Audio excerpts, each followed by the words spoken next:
नमस्कार दोस्तों, स्वागत है आपका आपके अपने YouTube चैनल पर। दोस्तों आज हम ओडी सब्जेक्ट स्टार्ट कर रहे हैं और ये हमारा फर्स्ट लेक्चर है। आज हम जो है वो ओडी में अपना फर्स्ट चैप्टर करेंगे जिसका नाम है एग्जैक्ट डिफरेंशियल इक्वेशन। और ये करने से पहले आप ऐसा करें कि आप जो है वो 12th क्लास में जो हमारा डिफरेंशियल इक्वेशन नेम से जो चैप्टर आता है वो आप अपना कंप्लीट कर लीजिए। वैसे मैं आपको यहाँ पर जो है वो बेसिक कॉन्सेप्ट करवाऊंगी कि डिफरेंशियल इक्वेशन क्या होता है, उसके टाइप क्या होते हैं, कितने टाइप के सॉल्यूशन होते हैं। लेकिन आप जो है वो चैप्टर कंप्लीट कर लीजिए क्योंकि जब क्वेश्चंस आपका बिल्कुल इजी लेवल का आता है तो आपका 12th वाला पोर्शन जो होता है वही से आपको क्वेश्चंस दिए हुए मिलेंगे। क्लियर है? तो अभी जो है वो हम यहाँ पर ये अपना चैप्टर जो है वो स्टार्ट कर रहे हैं। तो सबसे पहले आपको यही पता होना चाहिए कि डिफरेंशियल इक्वेशन क्या होता है। तो मैंने यहाँ पर डिफरेंशियल इक्वेशन की डेफिनेशन लिख रखी है। ये डेफिनेशन करवाने से पहले मैं आपको बिल्कुल सिंपल लैंग्वेज में समझा देती हूँ कि डिफरेंशियल इक्वेशन होता क्या है।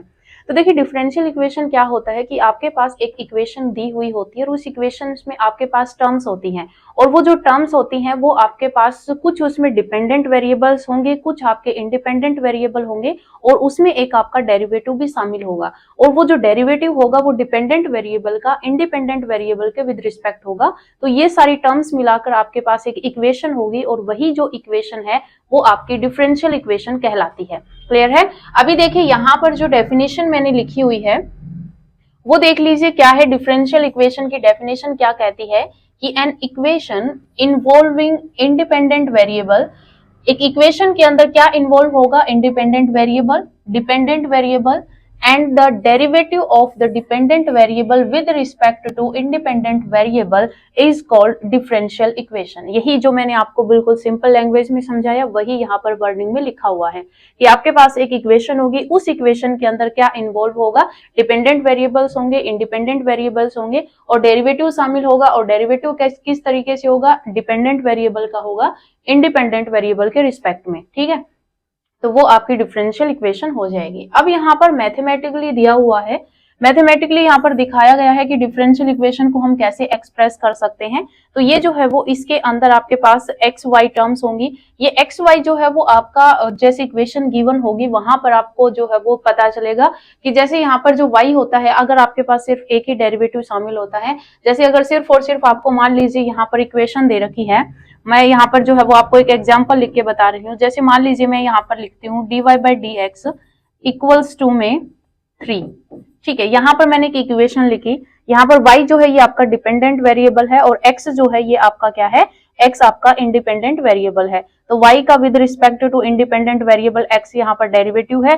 तो ये जो आपका एक्सप्रेशन बना है ये एक्सप्रेशन ही आपका क्या कहलाता है? डिफरेंशियल इक्वेशन कहलाता है। फॉर एग्जांपल मान लीजिए मैं यहाँ पर सेकंड एक और एग्जांपल आपको बताती हूँ। जैसे मैं यहाँ पर लिखती हूँ कर्ल जेड अपॉन में कर्ल एक्स प्लस में कर्ल जेड अपॉन में curl y is equals to में 2। ठीक है, मैंने यहाँ पर ये एक इक्वेशन लिखी। ये जो इक्वेशन इसमें जो जेड है ये आपका क्या है? डिपेंडेंट वेरिएबल है और यहाँ पर एक्स और वाई जो है ये दोनों आपके इंडिपेंडेंट वेरिएबल हो गए। ठीक है, तो यहाँ पर जैसे ये इक्वेशन मैंने लिखी, इस इक्वेशन में आपके पास x और y जो है ये दोनों ही आपके क्या है? इंडिपेंडेंट वेरिएबल है।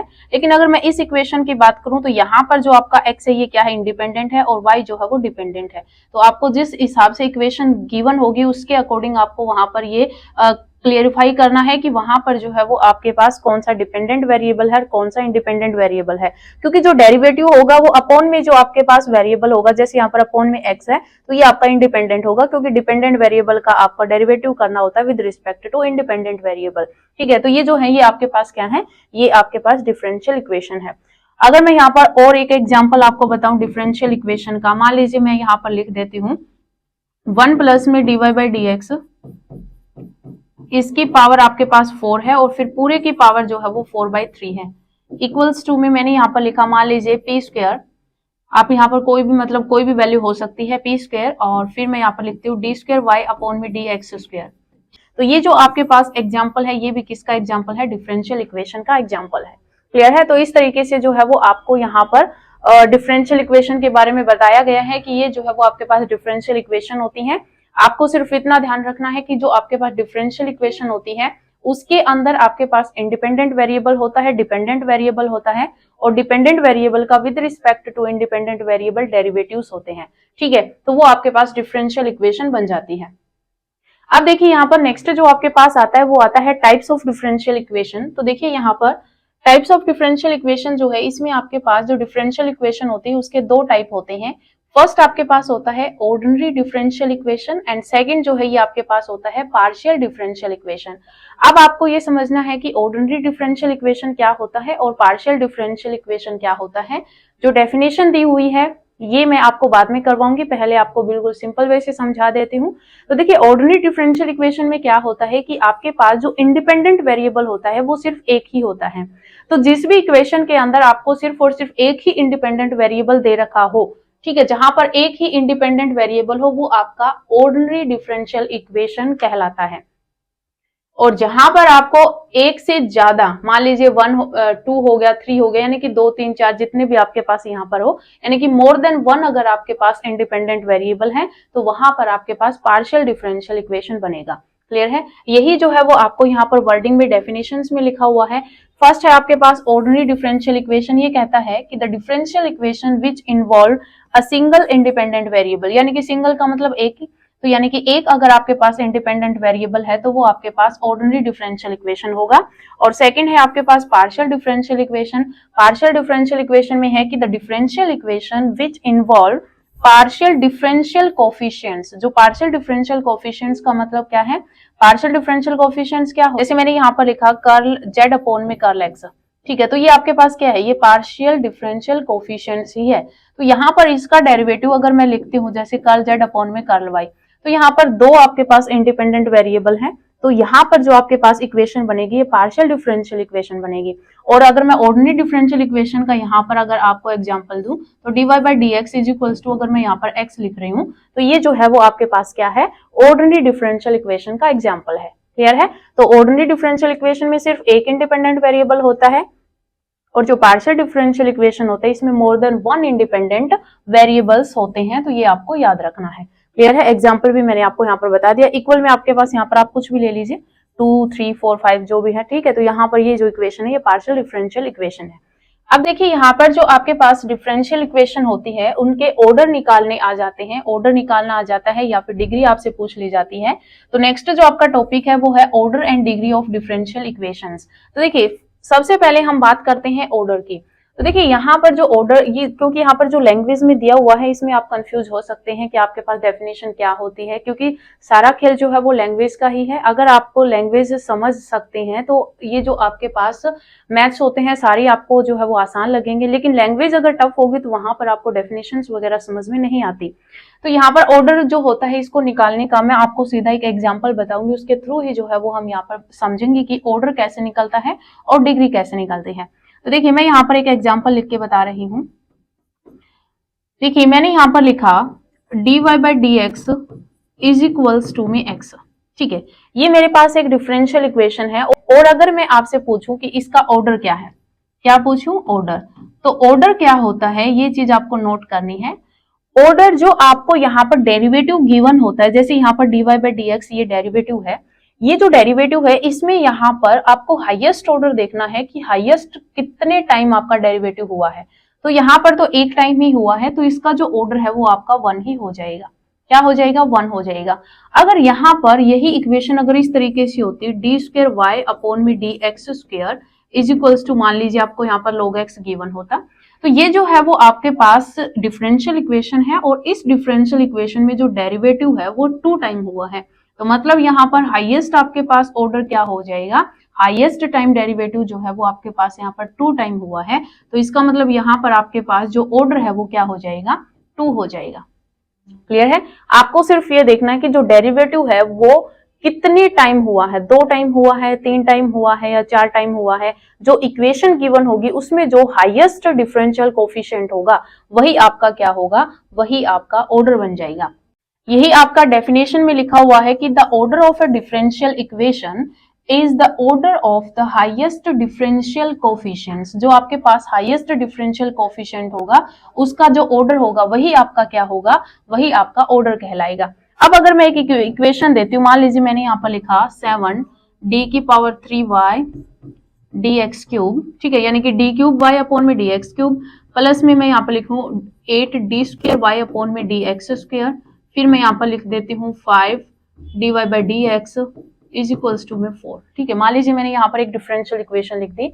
अगर मैं यहाँ पर आपसे ऑर्डर पूछूं तो आप यहाँ पर क्या देखोगे कि आप यानी कि आपके पास जो डेरिवेटिव हुए हैं इनमें आपके पास हाईएस्ट डेरिवेटिव कौन सा है, तो 3 टाइम हुआ है, तो ये जो 3 है यही आपका क्या हो जाएगा, ऑर्डर हो जाएगा। क्लियर है। उसके बाद हम यहाँ पर देखते हैं कि डिग्री क्या होती है। तो देखिए डिग्री की डेफिनेशन क्या हो जाएगी, the degree of a differential equation is the degree या फिर power of the highest differential coefficient. जैसे अगर हम इस इक्वेशन की बात करें तो इसमें जो आपके पास हाईएस्ट डेरिवेटिव जो है वो 3 टाइम हुआ है, तो 3 जो है वो आपका क्या था, ऑर्डर था। अब हमें क्या देखना है कि जो आपके पास हाईएस्ट जो डेरिवेटिव आया था उसकी पावर कितनी है, तो यहाँ पर पावर क्या है, 1 है, तो इसकी जो डिग्री है वो आपके पास क्या हो जाएगी, डिग्री जो है वो आपके पास 1 हो जाएगी।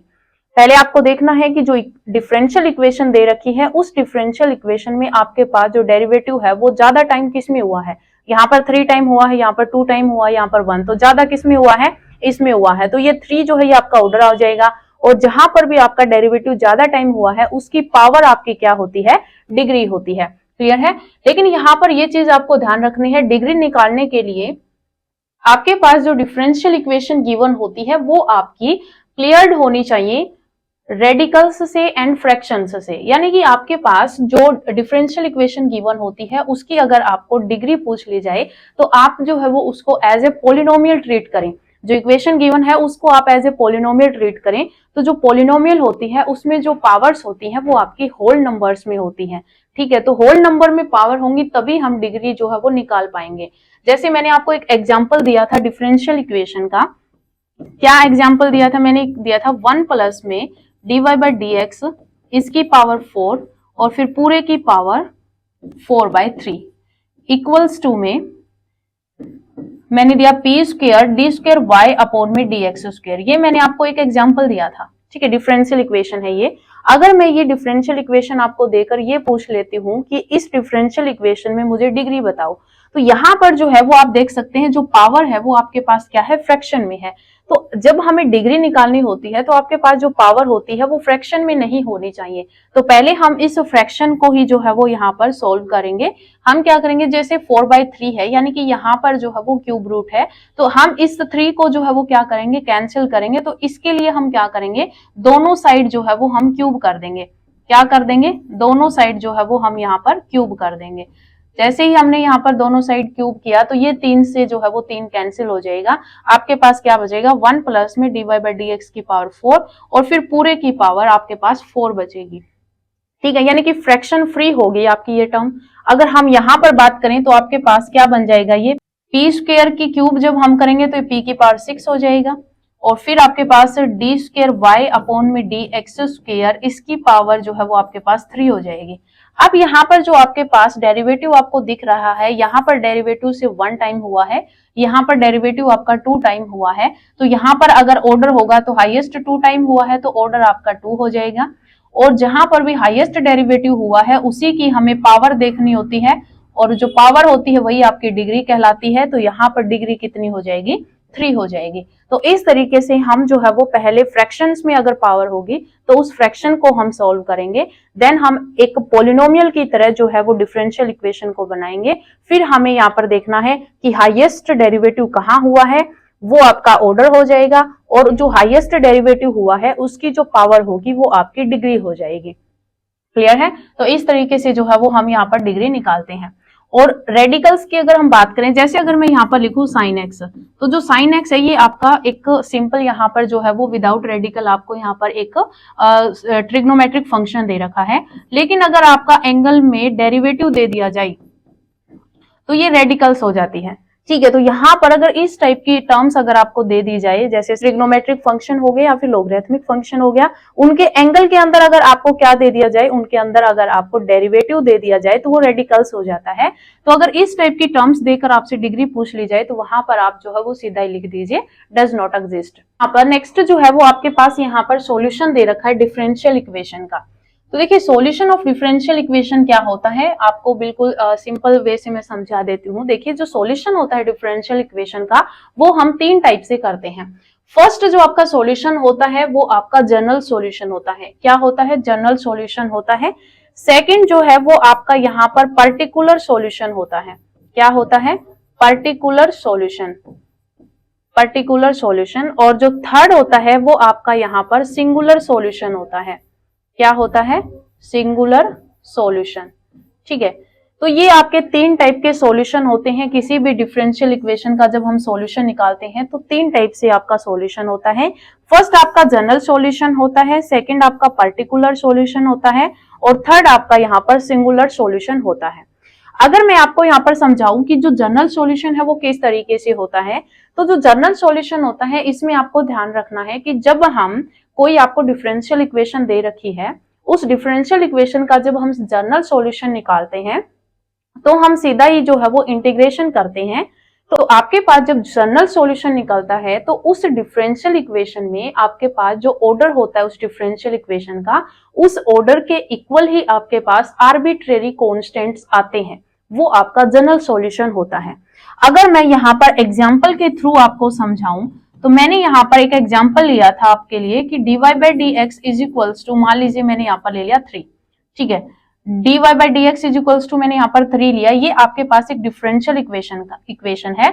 अगर मैं इसका जनरल सॉल्यूशन निकालूं, ठीक है, जनरल सॉल्यूशन अगर मैं इसका निकालूं तो कैसे निकलेगा, मैं यहाँ पर क्या करूंगी, इसको मैं लिख सकती हूँ dy इज इक्वल्स टू में 3dx, यानी कि हम इसका इंटीग्रेशन करेंगे। तो देखिए इंटीग्रेशन ऑफ dy मतलब y हो जाएगा, इक्वल्स टू में यहाँ पर इसका इंटीग्रेशन करेंगे तो क्या आ जाएगा 3x, और जब इंटीग्रेशन करते हैं तो एक कांस्टेंट आपका आता है, तो y इज इक्वल्स टू में 3x प्लस में c, तो y इज इक्वल्स टू में 3x प्लस c, आपके पास ये क्या आ गया, जनरल सॉल्यूशन आ गया इस डिफरेंशियल इक्वेशन का। ठीक है, तो यहाँ पर जो है वो आप देख सकते हैं इसकी जो इस इक्वेशन का जो ऑर्डर है वो आपके पास क्या है, 1 है, और यहाँ पर जो आर्बिट्रेरी कांस्टेंट c हमने लिया वो भी आपका क्या है, एक ही है। तो आपके पास जितना जो डिफरेंशियल इक्वेशन होती है उसमें जितना ऑर्डर होता है उतने ही आपके पास जो है वो क्या आते हैं, उतने ही आपके पास आर्बिट्रेरी कांस्टेंट्स आते हैं, तो वो आपका जनरल सॉल्यूशन कहलाता है। क्लियर है, वो क्या कहलाता है, जनरल सॉल्यूशन कहलाता है। तो ये चीज आपको याद रखनी है। मुझे आपको जनरल सॉल्यूशन ही समझाना था। डेफिनेशन भी आपके यहाँ पर सेम ही लिखी हुई है कि the solution of differential equation in which the number of independent arbitrary constants, जैसे यहाँ पर सी जो है ये आपका क्या है, इंडिपेंडेंट आर्बिट्रेरी कांस्टेंट्स है, is the same as the order of the differential equation is called the general solution।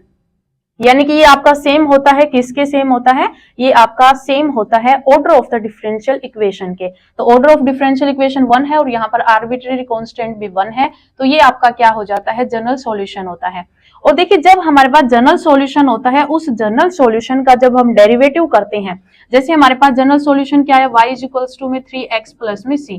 अब इस जनरल सॉल्यूशन का अगर हम डेरिवेटिव करते हैं विद रिस्पेक्ट टू x, तो dy by d x is equals to मेरे पास क्या बन जाएगा 3। तो ये अगेन आपके पास ये डिफरेंशियल इक्वेशन बन गई।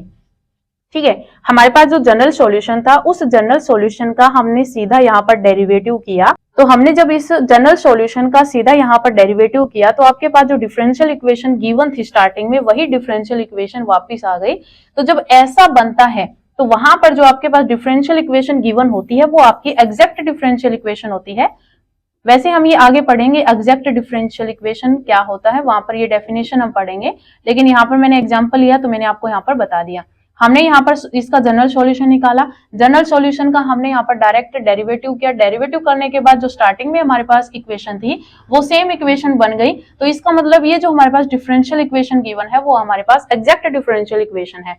ठीक है, तो ये बाकी मैंने आपको यहाँ पर जो है वो जनरल सॉल्यूशन समझाया, ये आपको ध्यान रखना है, जितना ऑर्डर होता है उतने ही आर्बिट्रेरी कांस्टेंट्स होते हैं, वो आपका जनरल सॉल्यूशन होता है।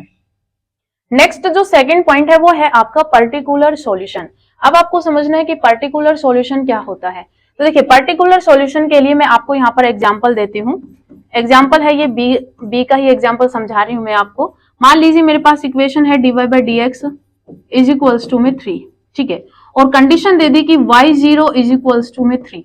ठीक है, यहाँ पर क्या कंडीशन है, y0 इज इक्वल्स टू में 3, ये कंडीशन हमें दी हुई होती है जब हमें पर्टिकुलर सॉल्यूशन निकालना होता है।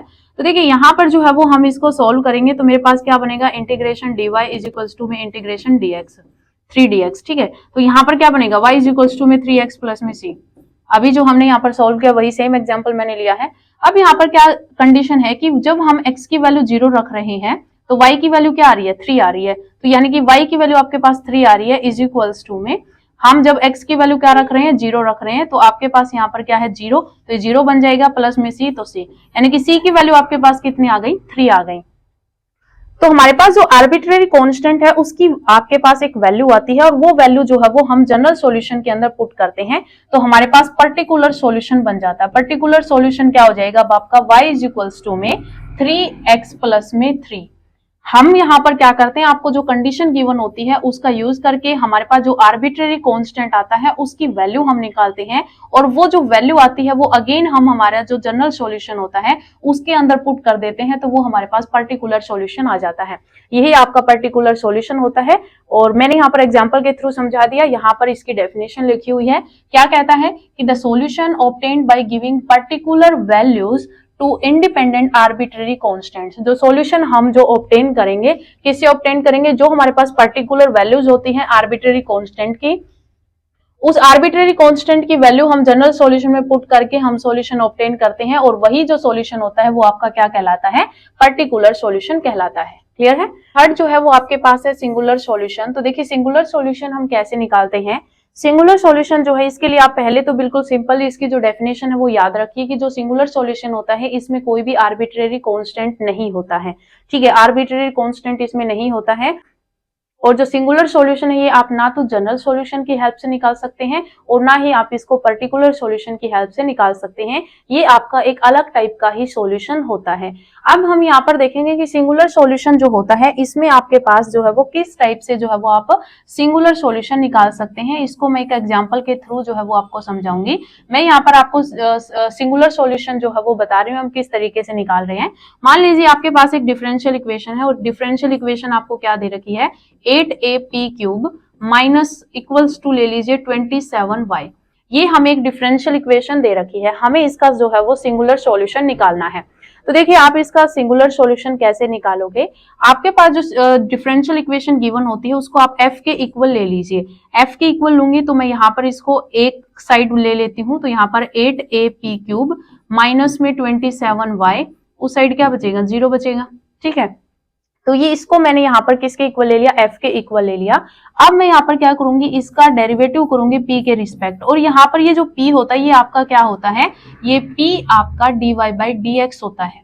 क्लियर है। इसके रिस्पेक्ट डेरिवेटिव करूंगी तो मेरे पास यहाँ पर क्या बचेगा, यहाँ पर इसका डेरिवेटिव करूंगी तो 24ab स्क्वायर माइनस में यहाँ पर ये कांस्टेंट की तरह ट्रीट होगा तो 0 आ जाएगा, इक्वल्स टू में 0 है।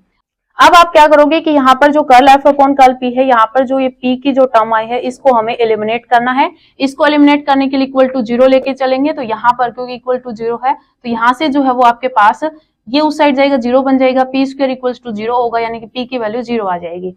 अब ये जो पी की वैल्यू 0 है ये हम इस एफ के अंदर पुट करेंगे तो ये आपका 0 बन जाएगा, फिर माइनस 27y इक्वल्स टू 0 आएगा, तो यहाँ पर y जो है वो आपका क्या आ जाएगा, 0 आ जाएगा। यही आपका जो है वो सिंगुलर सॉल्यूशन होता है। तो इस तरीके से हम जो है वो सिंगुलर सॉल्यूशन निकालते हैं। तो जो सिंगुलर सॉल्यूशन होता है ये आपका एक अलग ही टाइप का सॉल्यूशन होता है, जो कि ना कि जनरल सॉल्यूशन की हेल्प से निकलता है ना पर्टिकुलर की हेल्प से निकलता है, और यहाँ पर कोई भी आर्बिट्रेरी कांस्टेंट नहीं होता है, तो वो आपका सिंगुलर सॉल्यूशन होता है। क्लियर है। तो ये आपको ध्यान रखना है, ये 3 टाइप के आपके सॉल्यूशन होते हैं और इनके सॉल्यूशन से सीधे क्वेश्चन भी जो है वो आपसे पूछे जा सकते हैं। अब देखिए नेक्स्ट जो है वो आपके पास है यहाँ पर एग्जैक्ट डिफरेंशियल इक्वेशन। आपका जो चैप्टर है वो यहीं से स्टार्ट होता है। अभी तक हमने जो किया वो हमने 12th लेवल का ही किया था, अभी जो है वो आपका चैप्टर स्टार्ट हो गया है और सबसे पहले आपका आता है यहाँ पर एग्जैक्ट डिफरेंशियल इक्वेशन।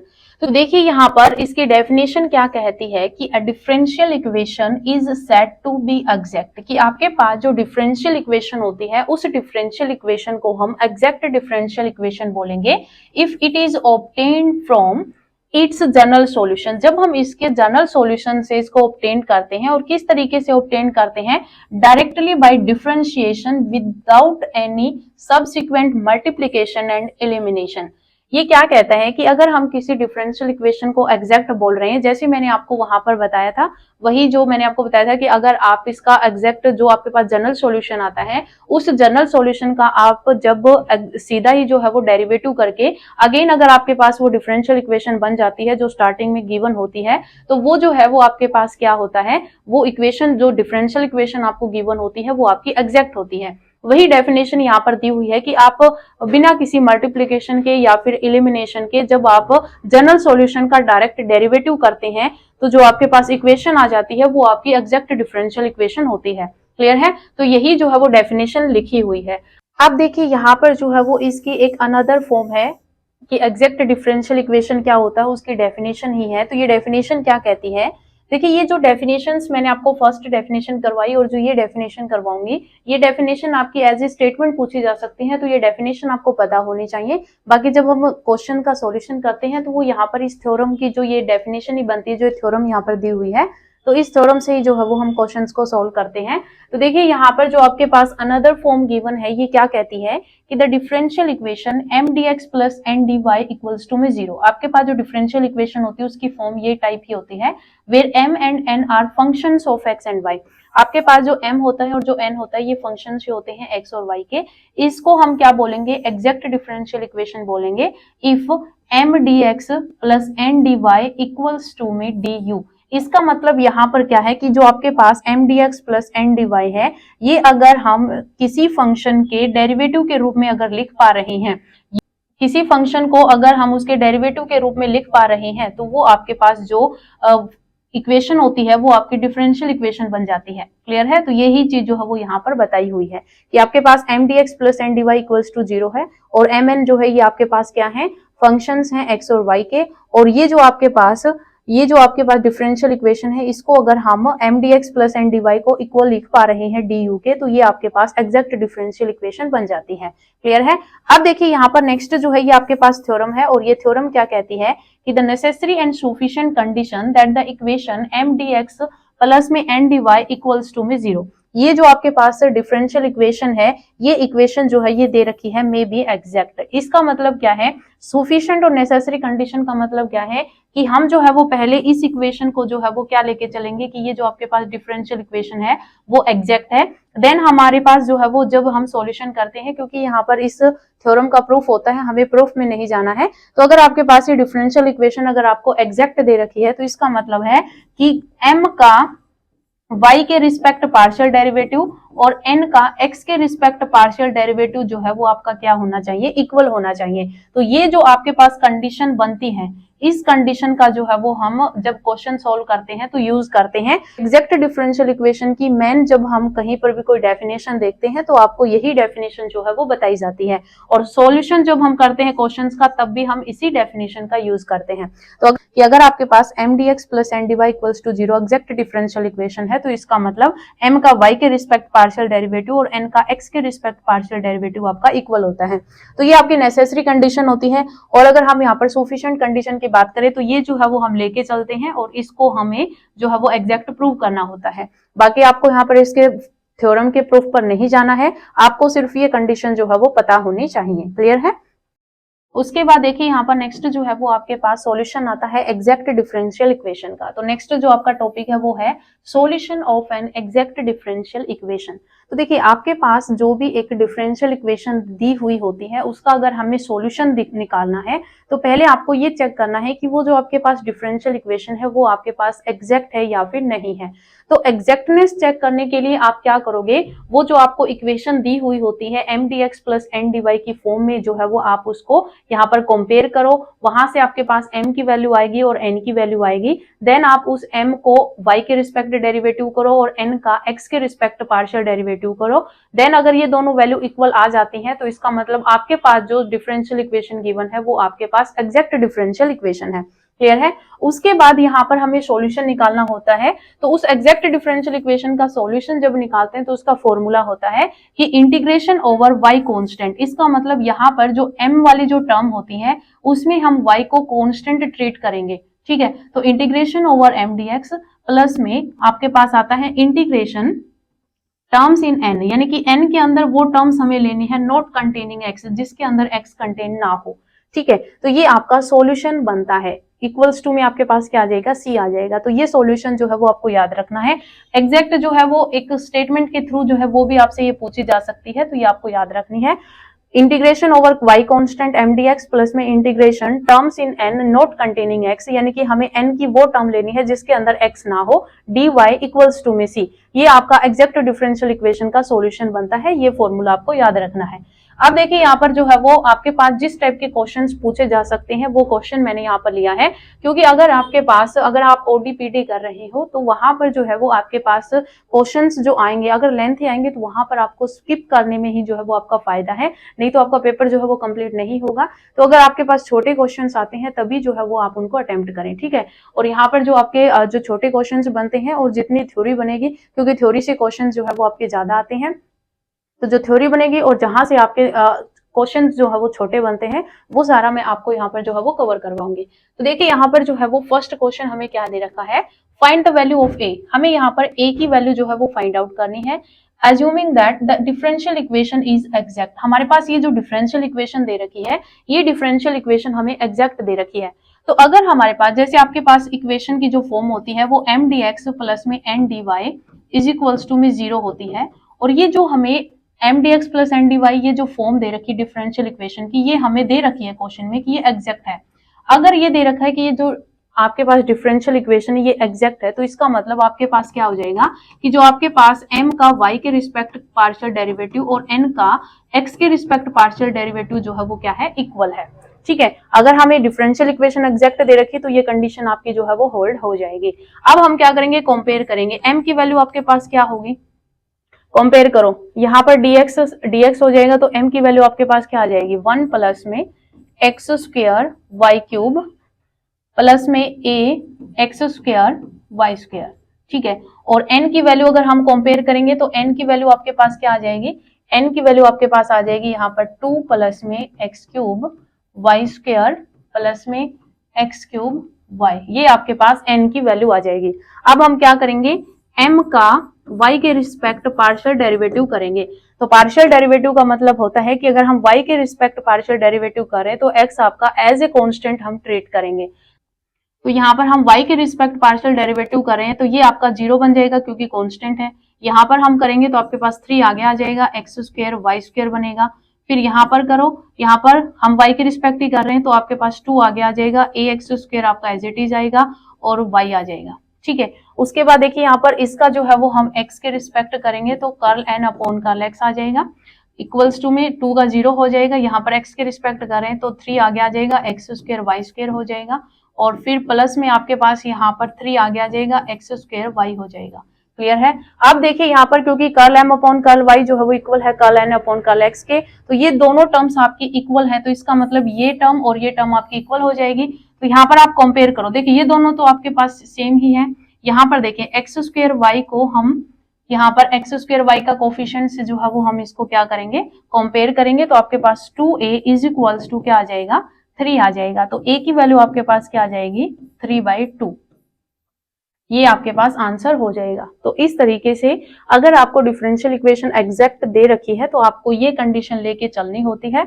वहां पर m को आप जो है वो y के रिस्पेक्ट पार्शियल डेरिवेटिव करोगे और n का x के रिस्पेक्ट पार्शियल डेरिवेटिव करोगे, देन आप दोनों को कंपेयर करवाओगे और वहां से आपके पास जो है वो वैल्यू आ जाएगी, जिसकी भी आपको यहाँ पर वैल्यू पूछ रखी होगी उसकी वैल्यू जो है वो आपको मिल जाएगी।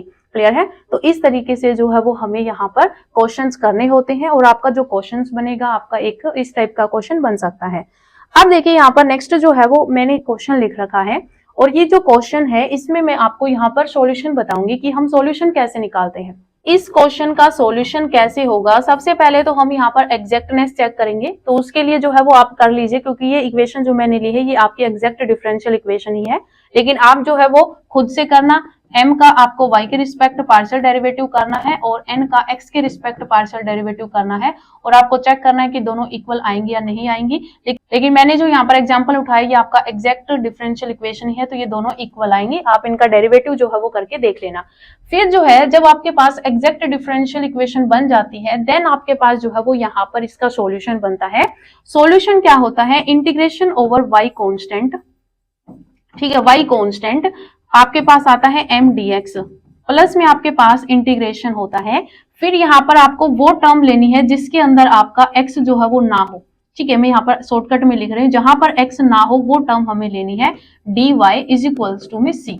तो देखिए यहाँ पर जो है वो integration over y constant, y को हम क्या लेके चलेंगे, कांस्टेंट लेके चलेंगे। m dx पूरा लिखो तो m यहाँ पर पूरा लिखेंगे तो x की पावर 4 माइनस में 2x वाई स्क्वायर प्लस में y की पावर 4, ठीक है। फिर आपके पास बाहर आ जाएगा dx। फिर हमें यहाँ पर लेना है प्लस में इंटीग्रेशन ओवर, यहाँ पर n में हमें वो टर्म लेनी है, ये जो आपकी फॉर्म है ये सारी किसकी फॉर्म है, n की फॉर्म है। इस n के अंदर हमें वो टर्म लेनी है जिसके अंदर x ना हो, तो इसमें भी x है इसमें भी x है, तो ये दोनों टर्म्स तो हम नहीं लेंगे, हम यहाँ पर लेंगे साइन y, क्योंकि इसमें x नहीं है। बाहर माइनस चल रहा है तो यहाँ पर माइनस साइन y टर्म हम यहाँ पर लेंगे, dy इज इक्वल्स टू में c, ठीक है। ये आपका सॉल्यूशन बनेगा। तो देखिए यहाँ पर हम इसका इंटीग्रेशन करेंगे, y को एज ए कांस्टेंट ट्रीट करेंगे, तो यहाँ पर देखिए x का हम इंटीग्रेशन करेंगे तो x की पावर 5 अपॉन में 5 बन जाएगा। फिर माइनस में यहाँ पर देखिए 2y स्क्वायर, तो आपका यहाँ पर कांस्टेंट ही रहेगा और मल्टीप्लीकेशन में है तो सीधा ही मल्टीप्लीकेशन में आ जाएगा। x का हम यहाँ पर जो है वो इंटीग्रेशन करेंगे तो x स्क्वायर अपॉन में 2 हो जाएगा। फिर यहाँ पर y की पावर 4 है, कांस्टेंट है, और कांस्टेंट का जब हम इंटीग्रेशन करते हैं तो आपके पास जो है वो जो आपके पास वेरिएबल x है, जैसे यहाँ पर x लग जाएगा, ठीक है।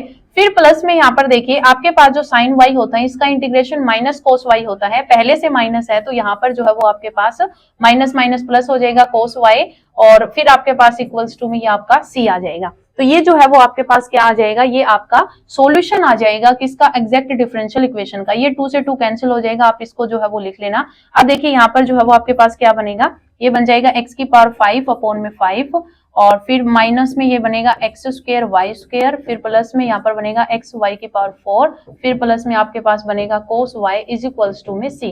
तो ये जो है वो आपका सॉल्यूशन आ जाएगा। तो इस तरीके से जो है वो हमें सॉल्यूशन करना होता है, क्लियर है। तो ये जो है वो आपका एग्जैक्ट डिफरेंशियल इक्वेशन का सॉल्यूशन है। नेक्स्ट देखिए, नेक्स्ट जो है वो आपके पास यहाँ पर टॉपिक आता है इंटीग्रेटिंग फैक्टर का। तो देखिए इंटीग्रेटिंग फैक्टर क्या होता है, ये चीज आपको समझनी है।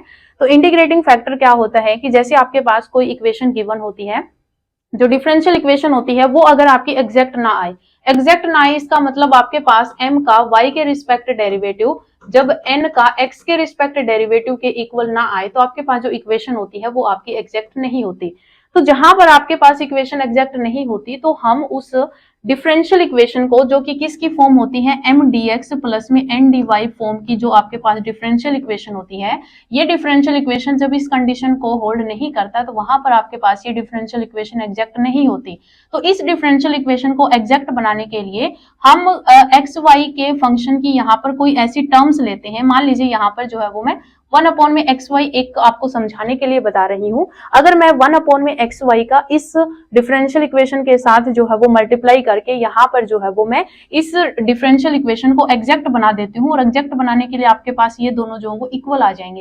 यानी कि जैसे ही मैंने यहाँ पर 1 अपॉन में एक्स वाई के साथ इस डिफरेंशियल इक्वेशन को मल्टीप्लाई किया तो उसके बाद जो है वो आपके पास ये दोनों वैल्यू जो है वो इक्वल आ गई, तो ये इक्वेशन जो है वो आपकी क्या बन जाएगी, एग्जैक्ट डिफरेंशियल इक्वेशन बन जाएगी। और जैसे ही यहाँ पर हमने किसी फंक्शन के साथ मल्टीप्लाई किया और ये एग्जैक्ट बन गई, तो ये जो मल्टीप्लाई करने वाली जो ये टर्म है आपकी 1 अपॉन में एक्स वाई, ये आपकी इंटीग्रेटिंग फैक्टर बन जाती है, और इंटीग्रेटिंग फैक्टर को हम शॉर्टकट में आई एफ से डिनोट करते हैं, ठीक है। तो यही आपकी डेफिनेशन होती है। तो देखिए क्या डेफिनेशन है इसकी कि if a differential equation is not exact, कि अगर आपके पास कोई डिफरेंशियल इक्वेशन एग्जैक्ट नहीं and it becomes exact after it has been multiplied by some suitable function। यहाँ पर suitable function मैंने क्या लिया, 1 अपॉन में X Y of X and Y, यानी कि x और y के किसी सुटेबल फंक्शन के साथ हम उस डिफरेंशियल इक्वेशन को मल्टीप्लाई करते हैं, और मल्टीप्लाई करने के बाद वो आपकी क्या बन जाती है, एग्जैक्ट बन जाती है। तो ये जो सुटेबल फंक्शन हमने लिया एक्स वाई का 1 अपॉन में एक्स वाई, ये आपका क्या बन जाएगा, यहाँ पर इंटीग्रेटिंग फैक्टर बन जाएगा।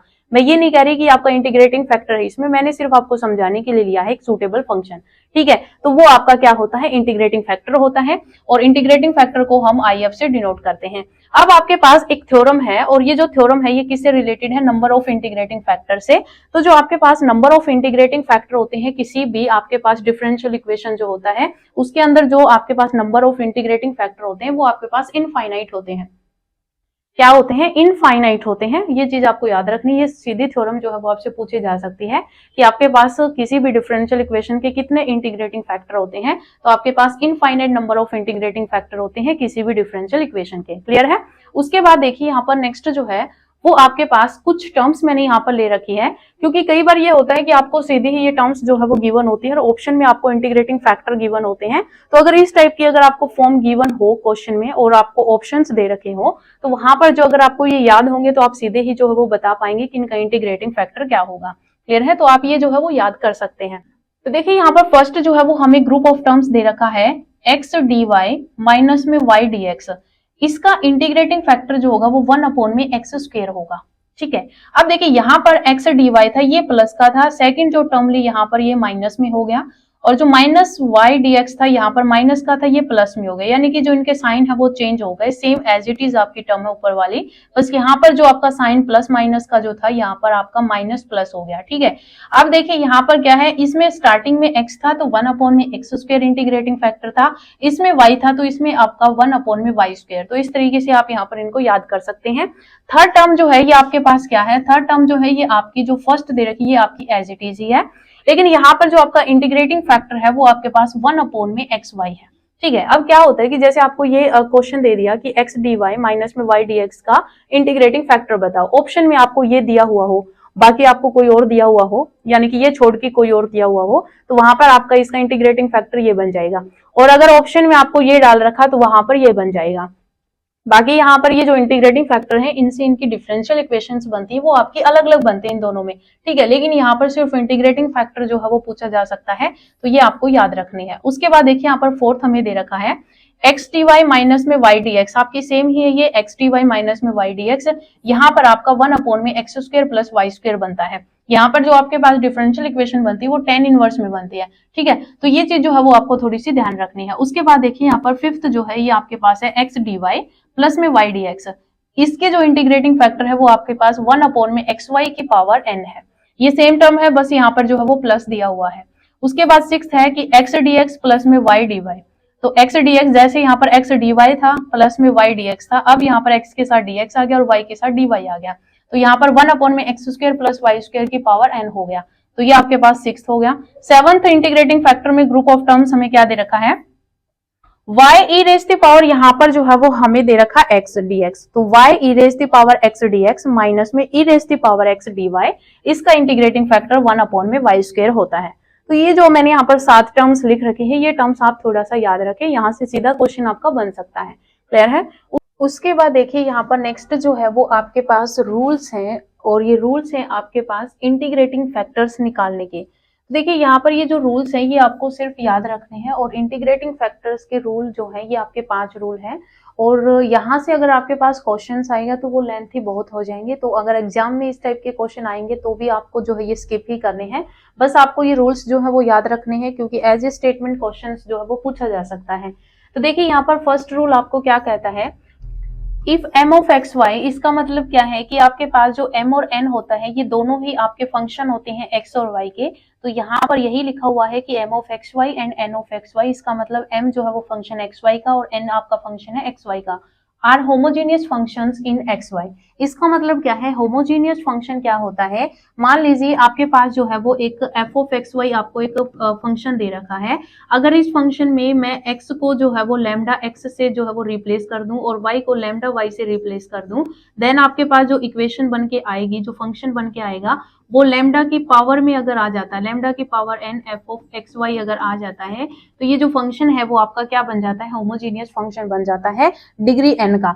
यहाँ पर ये जो n है वो आपका 1 2 3 कुछ भी हो सकता है, और जितना यहाँ पर n होगा उतनी ही डिग्री का आपके पास यहाँ पर होमोजीनियस फंक्शन बनेगा। ठीक है, लैम्डा की जगह पर आप कुछ भी ले सकते हो, कोई भी यहाँ पर जो है वो वैल्यू ले सकते हो, t ले सकते हो, s ले सकते हो, बस आपको इतना ध्यान रखना है कि अगर आपके पास कोई भी एक फंक्शन दे रखा है एफ ऑफ एक्स वाई का, इसमें x की जगह पर आपको लैम्डा x पुट करना है, y की जगह पर लैम्डा y, देन हम इसको सॉल्व करेंगे, तो अगर आपके पास ये फॉर्म आ जाती है तो वो जो आपके पास फंक्शन होता है वो आपका होमोजीनियस फंक्शन होता है।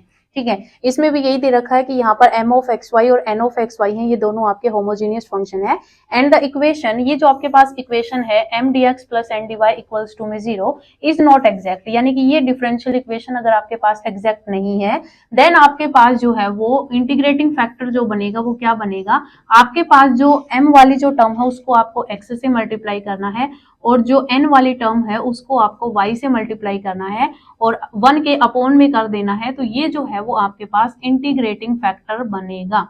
ये आपका फॉर्मूला होता है इंटीग्रेटिंग फैक्टर निकालने का, ठीक है, जहां पर आपके पास mx प्लस ny जो है वो आपका डज नॉट इक्वल्स टू 0 होना चाहिए। तो फर्स्ट रूल है आपका, और ये आपको अच्छे तरीके से याद रखना है। अगर आपके पास कोई भी एक डिफरेंशियल इक्वेशन है जो कि एग्जैक्ट नहीं है, उसका डिफरेंशियल इक्वेशन का इंटीग्रेटिंग फैक्टर निकालने का ये फॉर्मूला होता है, लेकिन ये कब वर्क करेगा, जब आपके पास m आपका फंक्शन होता है एक्स वाई का और n आपका फंक्शन होता है एक्स वाई का, यानी कि आपके पास सीधे टर्म्स जो है वो गिवन होगी। जैसे अगर आपको मान लीजिए इस तरीके से दे दिया एक्स स्क्वायर माइनस में 2xy, ठीक है, ये जो है वो आपके पास m होगा और फिर ये dx हो जाएगा।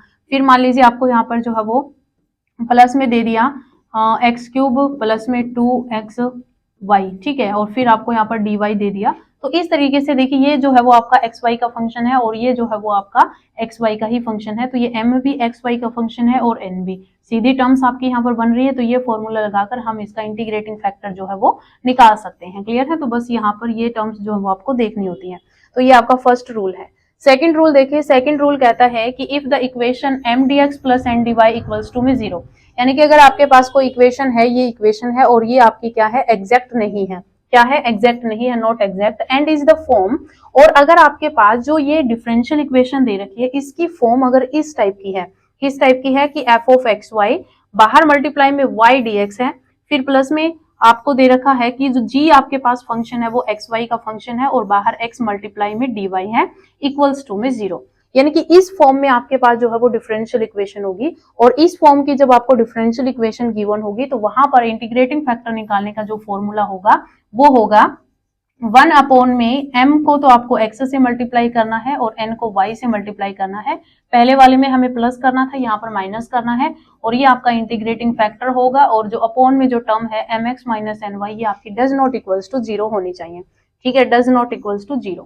क्लियर है? तो ये आपका सेकेंड रूल है।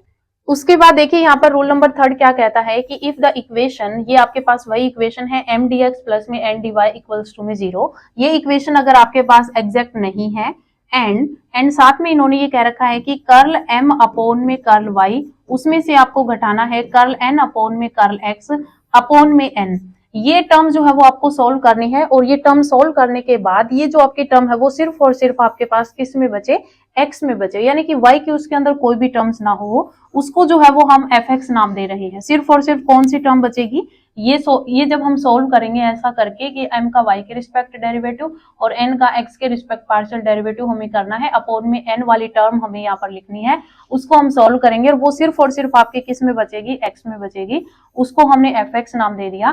देन आपके पास जो इंटीग्रेटिंग फैक्टर होगा वो e raise the power integration over fx dx होगा, ठीक है। तो ये आपके पास इंटीग्रेटिंग फैक्टर होगा। क्लियर है?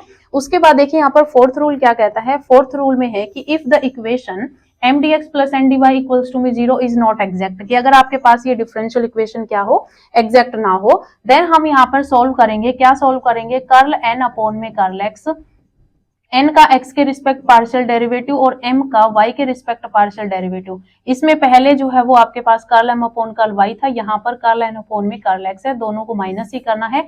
अपॉन में यहाँ पर जो है वो आपका क्या होगा, m होगा, यानी कि यहाँ पर हमने माइनस कर्ल n अपॉन में कर्ल x किया था तो अपॉन में n था, यहाँ पर हमने curl m upon curl y किया है तो अपॉन में हमारे पास यहाँ पर क्या है, m है। हम इसको क्या करेंगे, सोल्व करेंगे, और ऐसा करने पर आपके पास जो टर्म बचेगी वो सिर्फ और सिर्फ आपकी y में बचेगी और उसको हम यहाँ पर f ऑफ y नाम देंगे।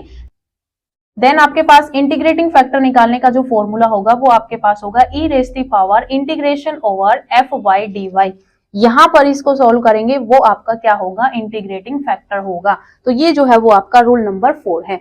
ये जो 4 रूल है ये आपके यहाँ से जो है वो आपके क्वेश्चन करने जो है वो आसान होते हैं थोड़े, क्योंकि लेंथी तो होंगे लेकिन हम यहाँ पर क्वेश्चंस को जो है वो सोल्व कर पाएंगे। एग्जाम में अगर इनसे रिलेटेड अगर आपके पास क्या आएगा, क्वेश्चन आएगा, उसका सॉल्यूशन अगर आपसे पूछ लिया जाएगा तो वहां पर जो है वो आपको क्वेश्चन स्किप ही करना है। बाकी रूल अगर सीधा पूछ लिया जाए तो इसके लिए जो है वो आपको ये रूल जो है वो याद करने हैं। उसके बाद देखिए यहाँ पर फिफ्थ जो आपके पास रूल है ये थोड़ा सा आपका अजीब सा है, आपको बस इसको ध्यान रखना है। तो देख लीजिए ये रूल क्या कहता है कि if the equation m dx plus n dy equals to 0 can be expressed as, कि अगर आपके पास ये जो m dx plus n dy जो आपके पास डिफरेंशियल इक्वेशन है वो अगर आपकी इस तरीके से एक्सप्रेस हो रही है, कैसे, x की पावर a y की पावर b, फिर m y dx, फिर प्लस में nx dy। ठीक है, यानी कि हम इसको जो है वो, यानी कि आपके पास एक m वाली जो टर्म है वो हमें दी हुई होती है और एक n वाली दी हुई होती है, उनको जो है वो हम एक्सपेंड कर लें और एक्सपेंड करने के बाद जो है वो हम उसको इस तरीके से ले आए कि x की पावर a y की पावर b हम बाहर निकाल लें, my dx प्लस में nx dy, इस तरीके से फर्स्ट टर्म हम लिखें। देन हम यहाँ पर x की पावर c y की पावर d, फिर यहाँ पर जो है वो py dx और फिर प्लस में qx dy इक्वल्स टू में 0, यानी कि ये फॉर्म जो है वो हम यहाँ पर बना लें, जहां पर आपके पास a b c d m n p q जो है ये आपके सारे क्या है, कॉन्स्टेंट्स हैं। क्या है, कॉन्स्टेंट्स हैं। एंड जब हम यहाँ पर m अपॉन में n, ये जो टर्म्स हैं दोनों m अपॉन में n करें और ये जो दोनों टर्म्स हैं ये जो है वो आपकी इक्वल नहीं आनी चाहिए। ठीक है, क्या है, इक्वल नहीं आनी चाहिए। देन x की पावर अल्फा y की पावर बीटा, क्या, x की पावर अल्फा और y की पावर बीटा जो है यही आपका क्या होगा, इंटीग्रेटिंग फैक्टर होगा। क्या होगा, इंटीग्रेटिंग फैक्टर होगा। वेयर अल्फा और बीटा जो है उसको हम कैसे चूज करेंगे कि यहाँ पर ये अल्फा होगा और यहाँ पर ये हमें बीटा की वैल्यू लेनी है। आपके पास जो अल्फा और बीटा है इसको आप किस तरीके से चूज करेंगे, आपके पास जो है वो a प्लस में अल्फा प्लस में 1 अपॉन में आपको m करना है। यहाँ पर a प्लस में जो अल्फा हम यहाँ पर लेंगे वो प्लस में 1 अपॉन में m, अल्फा जो है ये आपके पास वैल्यू आ जाएगी, a आपको पता होगा 1 और m की वैल्यू आपको यहाँ पर पता होगी, इक्वल्स टू में आपके पास होगा b प्लस में बीटा प्लस में 1 अपॉन में आपके पास यहाँ पर n होगा। यहाँ से अल्फा और बीटा की वैल्यू जो है वो आपके पास आ जाएंगी। फिर आप यहाँ पर इस टर्म से ये जो n वाली टर्म है यहाँ से जो है वो आप अल्फा बीटा निकाल सकते हैं। c प्लस में अल्फा प्लस 1 अपॉन में p होगा, इक्वल होगा आपके पास यहाँ पर d प्लस में बीटा प्लस में 1 अपॉन में q होगा। ठीक है, तो यहाँ से आपके पास अल्फा और बीटा की वैल्यू जो है वो आ जाएंगी। तो इस तरीके से ये जो है वो आपका रूल नंबर 5 है। ये जो है वो आपका ज्यादा इंपॉर्टेंट नहीं है, बट आपको ये जो है वो ध्यान रखना है, क्या पता आपका एज ए स्टेटमेंट पूछा जा सके। ठीक है, तो ये चीज जो है वो आपको याद रखनी है। अब देखिए यहाँ पर जो है वो एक क्वेश्चन मैं आपको करवा रही हूँ कि किस टाइप से जो क्वेश्चंस हैं वो पूछे जा सकते हैं। और देखिए यहाँ पर मैं आपको यही कहूंगी कि जो आपके पास ये इंटीग्रेटिंग फैक्टर निकालने के जो रूल्स हैं ये रूल्स ही आपको याद करने हैं, क्योंकि क्वेश्चंस अगर आपका बनेगा तो बहुत लेंथी बनेगा और वो आपका स्किप करने में ही फायदा है। ठीक है, तो देखिए यहाँ पर इसका सॉल्यूशन हम कैसे करेंगे। क्वेश्चन क्या है कि find the integrating factor of the differential equation. हमें यहाँ पर ये डिफरेंशियल इक्वेशन दे रखी है, इसका जो है वो हमें यहाँ पर इंटीग्रेटिंग फैक्टर निकालना है। तो देखिए इसका इंटीग्रेटिंग फैक्टर हम कौन से रूल से निकालेंगे वो देखिए सबसे पहले हमें यहाँ पर देखना है कि m क्या है। m मेरे पास है यहाँ पर 2 cos और फिर एंगल में हमें y स्क्वायर दे रखा है। ठीक है, ये हमारे पास m की वैल्यू है और n की जो वैल्यू है वो हमारे पास है यहाँ पर x y और साइन और एंगल में हमें y स्क्वायर दे रखा है। तो देखिए अगर मैं यहाँ पर फर्स्ट रूल की बात करूं तो उसमें जो है वो हम 1 अपॉन में mx प्लस में ny करते हैं। तो यहाँ पर कोस और साइन की जो है वो वैल्यूज दे रखी हैं, तो इसका मतलब यहाँ पर जो है वो हमारे पास नीचे जो टर्म्स है वो कैंसिल नहीं होंगी। साइन कोस में आपके पास जो है यहाँ पर कुछ फंक्शंस बचेगा, तो वहां पर ये रूल तो आपका नहीं लगेगा। सेकंड की अगर हम बात करें तो सेकंड में जो है वो आपके पास क्या था, सेकंड में आपके पास वही सेम कि आपके पास mx माइनस ny था, तो वो रूल भी आपका नहीं लगेगा। हम आते हैं थर्ड वाले रूल पर। तो देखिए थर्ड वाले रूल में हमें क्या करना था, हमें करना था m का y के रिस्पेक्ट हमें डेरिवेटिव करना था, उसमें से हमें कर्ल n अपॉन में कर्ल x हमें यहाँ पर घटाना था, अपॉन में हमें यहाँ पर क्या करना था, n करना था। ठीक है, ये जो है वो हमें यहाँ पर करना था। इसमें जो आपके पास सोल्व करने के बाद जो टर्म बचेगी वो सिर्फ और सिर्फ किस में टर्म बचेगी, x के अंदर टर्म बचेगी। देन हमारे पास जो इंटीग्रेटिंग फैक्टर होगा वो क्या होगा, e raise the power integration over fx dx होगा। ठीक है, ये जो है वो हमारे पास इंटीग्रेटिंग फैक्टर था। तो इसका सॉल्यूशन करो, हम पहले m का जो है वो y के रिस्पेक्ट डेरिवेटिव करेंगे।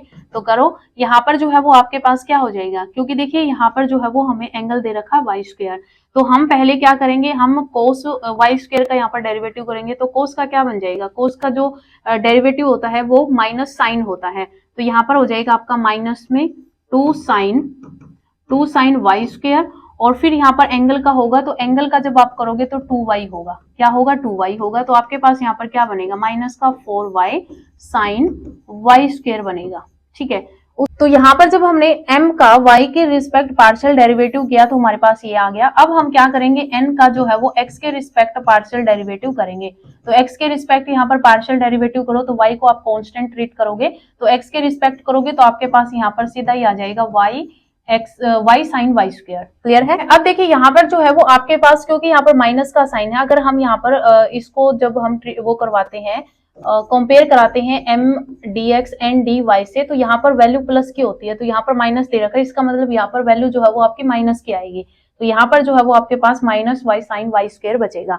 अब हमें क्या करना है, हमें curl M upon curl Y में से curl N upon curl X जो है वो सब्सट्रैक्ट करना है। यहाँ पर माइनस का 4y साइन वाई स्क्वायर है और यहाँ पर माइनस का y साइन वाई स्क्वायर है। इसमें से जब हम ये सब्सट्रैक्ट करेंगे तो पहले माइनस है तो माइनस माइनस प्लस हो जाएगा, तो माइनस का 4y साइन वाई स्क्वायर में से plus y sine Y square जाएगा, तो आपके पास यहाँ पर क्या बचेगा, माइनस का 3y साइन वाई स्क्वायर बचेगा। ठीक है, ये एंगल में है वाई स्क्वायर। अपोन में हमें क्या लेना है, अपोन में हमें n लेना है, और n की वैल्यू आपके पास क्या है, n की वैल्यू आपके पास माइनस में x y sine Y square. Clear है। तो यहाँ पर देखिए y साइन वाई स्क्वायर से कैंसिल हो जाएगा, आपके पास यहाँ पर क्या बचेगा, सिर्फ और सिर्फ यहाँ पर 3/x बचेगा। क्या बचेगा, 3/x बचेगा। तो देखिए यहाँ पर मैंने आपको कहा था सिर्फ और सिर्फ x में टर्म बचेगी, तो उसको हम क्या मान के चलेंगे, f ऑफ x। ठीक है, फिर हमारे पास इंटीग्रेटिंग फैक्टर क्या बनेगा, उसका फॉर्मूला क्या था, e raise the power integration over fx। fx आपके पास क्या है, 3/x है और dx, इसका इंटीग्रेशन कर दो। तो देखिए e रेज़ दी पावर, इसका इंटीग्रेशन करेंगे तो यहाँ पर 3 मल्टीप्लाई में है 1/x का, जब आप यहाँ पर इंटीग्रेशन करोगे तो आपके पास क्या हो जाएगा, log x हो जाएगा। अब देखिए यहाँ पर जो 3 है ये मल्टीप्लाई में है तो log में ये पावर में चला जाता है, तो आपके पास क्या हो जाएगा, e raise the power log x की पावर जो है वो 3 हो जाएगा, और e raise the power log x की पावर 3 जो है ये आपका क्या बचेगा, x की पावर 3 बचेगा। क्लियर है। तो यहाँ पर जो है वो आपके पास x की पावर 3 जो है ये क्या आ गया, x की पावर 3 जो है ये आपके पास इंटीग्रेटिंग फैक्टर आ गया। क्लियर है। तो इस तरीके से जो है वो आपको यहाँ पर क्वेश्चंस जो है वो सोल्व करने होते हैं। तो ये क्वेश्चन भी जो है ये आपका थोड़ा सा शॉर्ट था, बस आपको यहाँ पर रूल को जो है वो पहचानना आना चाहिए कि कौन सा रूल जो है वो लग सकता है। मैंने आपको यहाँ पर जो है वो स्टार्टिंग में बताया कि अगर हम यहाँ पर mx प्लस ny करेंगे तो यहाँ पर टर्म्स जो है वो यहाँ पर कैंसिल आउट नहीं होंगी, उस वजह से मैंने यहाँ पर जो है वो सेकंड रूल चेक किया। सेकंड में आपके पास mx माइनस में ny होता है तो वो रूल भी यहाँ पर नहीं लगता। फिर आपके पास ये थर्ड रूल आ गया, और इसमें अगर यहाँ पर y की टर्म्स बचती, यानी कि x की टर्म यहाँ पर नहीं बचती, तो ये रूल भी आपका यहाँ पर कैंसिल हो जाता, देन हमें यहाँ पर नेक्स्ट रूल जो है वो देखना होता था। ठीक है, तो इस तरीके से जो है वो हमें यहाँ पर इंटीग्रेटिंग फैक्टर जो है वो निकालने होते हैं, जो रूल हमें गिवन है उसके अकॉर्डिंग। तो ये जो है वो हमारा फर्स्ट चैप्टर था एग्जैक्ट डिफरेंशियल इक्वेशन का। तो अगर आज की वीडियो आपको पसंद आई हो तो वीडियो को लाइक शेयर जरूर करना। आज इस वीडियो में इतना ही, मिलते हैं नई वीडियो के साथ। धन्यवाद।